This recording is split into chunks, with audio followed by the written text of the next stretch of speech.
Hello, my name is Naomi and I'm from Aspire Lactation in Brisbane. I just wanted to do a couple of little videos. I've got some quiet time today and I just wanted to touch on hand expressing because I see a lot of mums feel that the second they get pregnant, what pump do I have to buy?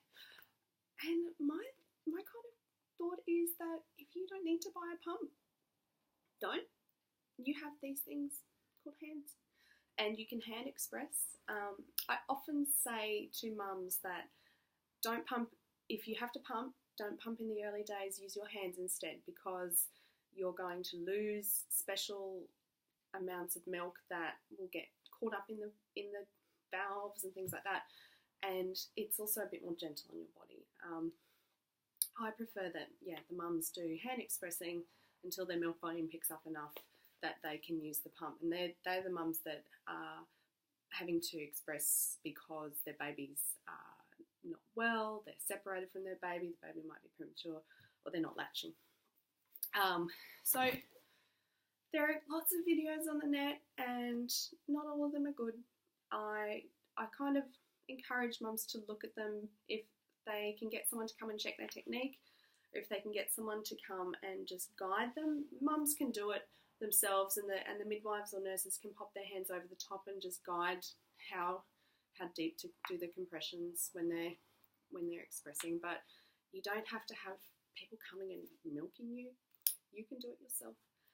So I've got this beautiful demo breast knitted by the West Australian ABA group, Southern Lakes group, and I am just going to run through a little guide as to how to do it. So you can see that you've got the nipple and the areola, and a general guide is that you would place your index finger and your thumb sort of around the edge of your areola.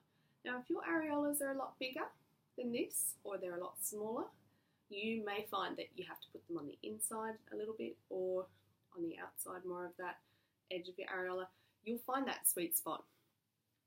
And what I say is that it's a compression, pressing back into the chest, and then you bring your fingers together. Back into the chest and bring your fingers together.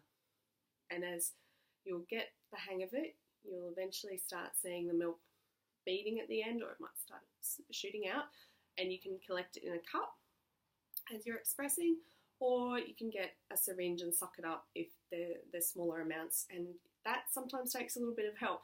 You might find that you need your partner or a midwife, someone to come and help you do that, and that's okay. And you might think, oh, it's so tiny, but your baby's tummy is tiny, and it's a normal amount to get in those really early days. So I'll show you from the side. So that movement is just pushing back into the chest and bringing the fingers together, back and bring them together. And just like you can imagine, there are milk ducts all around your breast.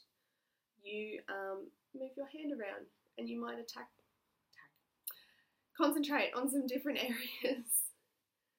And if you find your hand gets a little sore moving around, you might swap hands and pushing back and bring them together. What I don't want to see is mums coming to me with bruised breasts because they've been rubbing and squeezing parts of their breast that it's quite sensitive. So my general take-home guide is that I would get someone to check your technique.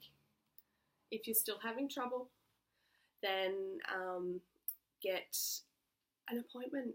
You can ring me and I will come and see you. If you live far away, you can come and see me at home. I've got this lovely new breastfeeding chair that I had to keep checking on IKEA's webpage to see when they finally would have stock of it in. And you can come in and we'll get you sorted. Next thing I'm going to do is a video on pumps. But I think these are great. You can't lose them. They don't need batteries. Use them.